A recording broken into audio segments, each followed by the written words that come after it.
I saw that the camera could be a weapon against poverty, against racism, against all sorts of social wrongs. I knew at that point I had to have a camera. Gordon Parks.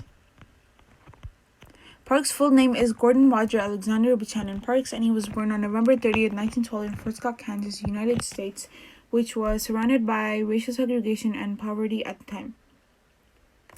Parks died on March 7, 2006 in New York because of liver cancer. Education. Parks didn't come from a rich and wealthy background, but extreme poverty and homelessness came at his front door when he was only 15. He grew up in a neighborhood surrounded by poverty and racial violence, hence why the school he went to was not the best school. Parks attended a segregated elementary school, and then he went to Central High School in the United States. Central High School was known to be a dangerous school with poor environment and staff. He wasn't allowed to participate in activities at his high school because of his race, and the teachers actively discouraged African American students from seeking higher education. He dropped out of school at the age of 15, right before graduation, because his mother unfortunately passed away in 1926. After that, he went to live with his sister and her husband in Minnesota, US, but got kicked out by his brother-in-law over an argument, which is how he ended up in extreme poverty and homelessness. Where his passion for photography started. So, Parks did a lot of strange jobs, like being a waiter on the railway or working in a brick plant. He lived in extreme poverty for years until he discovered photography. He was drawn to photography at a young age when he saw photographs of migrant workers in a magazine. In the 1930s, Parks bought a second-hand Voigtlander Brilliant from a pawn shop in Seattle, Washington for about $10 and taught himself how to use it. So here is a picture of a pawn shop in Seattle, Washington, 1937. This isn't the pawn shop Parks went to, but it was one of the most known pawn shops back then. And this is the model of the Voigtlander Brilliant he bought from the pawn shop. Awards, accomplishments, and prizes. So Gordon Parks was the first African American photographer for Life and Vogue magazines, as well as FSA. Here is a piece of his work from each project. So to the left is the American Gothic, which was taken in 1942, and it was a part of the FSA project. To the middle is one of his fashion photography photos from Vogue from 1965, and lastly is the Harlem Family, which was taken in 1968 for Life magazine. Gordon Parks was an activist, a humanitarian, and an important figure in America's civil rights movement.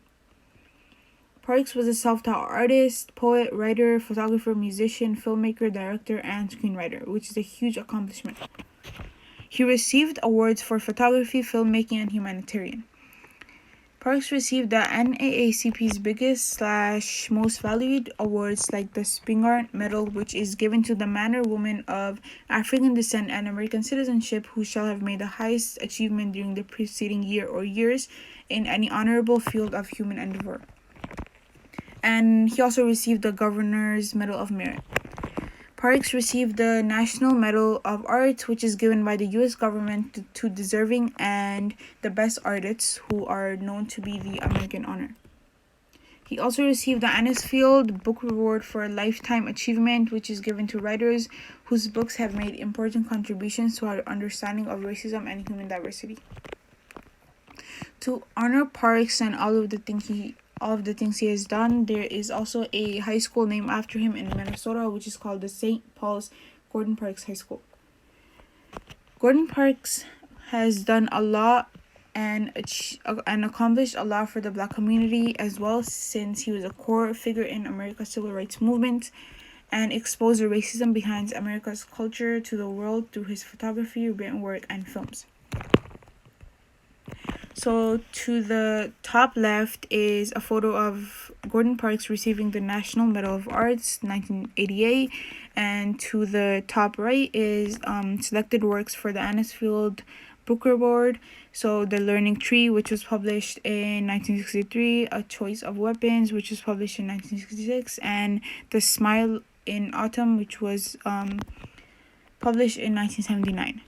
To the bottom left is the high school, which is named after Gordon Parks to honor him, and to the bottom right is Gordon Parks celebrating his 90th birthday with fellow African American photographers in New York, 2002.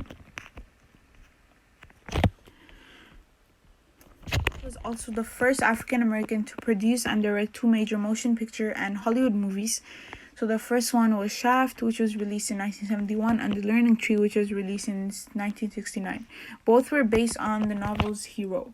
He also wrote the music score for these movies. Both of these films were based on the relating experiences of slavery and the struggles of African Americans, which created the blaxploitation genre. Blaxploitation movies were films made mainly in the early to mid 1970s that featured black actors in transparent effort to appeal to black urban audiences. Issues slash subjects prevalent in Parks' work. So Gordon Parks focused on multiple themes, and all of these subjects focus on the issues in society as a whole back then. He was known for addressing civil rights, poverty, racism, the crucial parts of American culture, race relations, and urban life in his photography. From the 1940s to 1970s, he was known for photographing / documenting the racism and struggles African Americans have to face, as well as poverty in the U.S. These pictures at the bottom speak for themselves, but the theme / subject for the first and second one is racial segregation or race relations. The second one is about poverty, and the last one is about urban life. All of the themes / subjects mentioned earlier are prevalent throughout all of his work. Film or digital. Most of Gordon Parks' photographs were digital imagery. He also mostly used the Nikon F line of cameras to photograph / document. In these pictures, he is holding different models of the Nikon cameras. Style of photo taking. Gordon Parks had his own particular style of photography, especially fashion photography. He did motion photography rather than post photography in a lot of his photographs, which has become a style that a lot of photographers nowadays use. He didn't have one specific way of taking all of his photographs, but what made his photography stand out was his understanding of all of the issues he covered and portrayed through his work. So at the bottom here are some examples of his motion photography for different subjects or themes. Current / recent exhibitions and his website. So Parks' work is in the permanent collection of many major museums like the Art Institute of Chicago, the Baltimore Museum of Art, and so on. His solo exhibitions in recent years have been organized by the Gordon Parks Foundation and other institutions. There is a lot, but I'm just going to name a couple. So, for example, the Atmosphere of Crime in the Museum of Modern Art 2020, or Gordon Parks x Muhammad Ali in the Nelson Atkins Museum of Art, which was also in 2020. Gordon Parks' official website is called The Stories. So this one is called Outside Looking In, and it was taken in Alabama, U.S. 1956. This photograph was a part of a series called The Restraints Open and Hidden, and it was Parks' earliest social documentary studies in color film.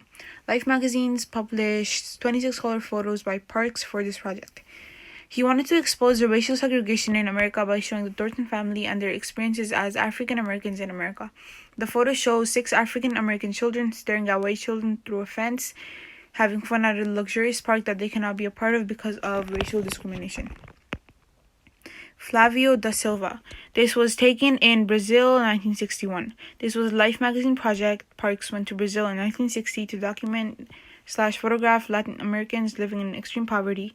The boy in the photograph is 12-year-old Flavio da Silva, who was surviving the Brazilian slums while facing a lot of struggles. Flavio was the oldest brother and caretaker of his 8 siblings, while his parents tried to make a living by selling kerosene and bleach. This photo was taken while Flavio was getting a check, I'm assuming because he had asthma. Parks used little snippets of Flavio's day-to-day life to portray the sad reality. This project / series became one of the best known essays published by the magazines, and a lot of the American public ended up donating to the Latin communities living in poverty after this. Esther Dorothy's Muskrat for Fashion, 1948. So this was taken in Minnesota, U.S., 1948. This is one of Parks' very earliest fashion photographs projects. After his fellowship with the FSA, Parks Parks looked for jobs in the fashion world. After he moved to New York, he became a freelance photographer for Vogue. This was his first assignment with Vogue, which was to shoot a collection of evening gowns. Here is when he developed his own technique/style of photography. He took motion photographs rather than post photographs. Connections to the world today. Gordon Parks connects to today's world in many ways because he captured a lot of subjects and themes in his photography that barely anyone back in the day really cared about. Parks would photograph poverty, racism, civil rights, urban life, and expose the American culture through his photography. Gordon Parks was one of the most influential interpreters of African American life and culture. His work exposed racial discrimination and segregation in America. I think his photography or his work in general has inspired a lot of people to speak against all sorts of social wrongs. This connects back to the Black Lives Matter protests because Black photographers documented the nationwide protests to write their own history, since their narratives have always been controlled by white people/media, so their experiences always get twisted into a negative way. For example, the white media portraying the protests as riots. Gordon Parks inspired Black photographers to raise their voices, as a lot of them said, because our parents and grandparents never had a chance to have their voices heard. A lot of non-Black people are also more educated on this topic and use their skills like photography, writing, etc. to bring out these issues. I think a lot of people follow his steps into photographing or documentary all the wrongdoings in society, especially the racial discrimination, to expose the American culture. I think the whole world was blind to the different struggles and issues in society, but Parks' work has influenced a lot of people to bring these issues and document them for a change. Thank you for listening.